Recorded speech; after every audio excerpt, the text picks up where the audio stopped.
বন্ধুরা, আজ একদম মুখে কিছু ভাল লাগছে না বলে এই এখন বিকেলবেলা টমেটো নিয়ে বসে পড়েছি। একটু টমেটো মাখা করে খাবো, তোমরা দেখবে কিন্তু।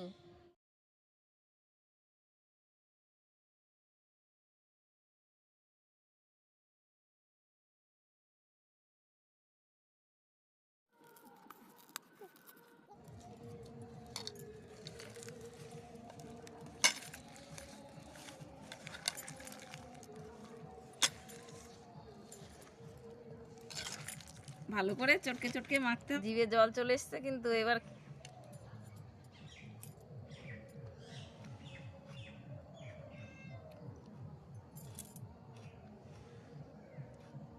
দিয়ে লেবুর পাতা চাটার একটা আলাদা স্বাদ।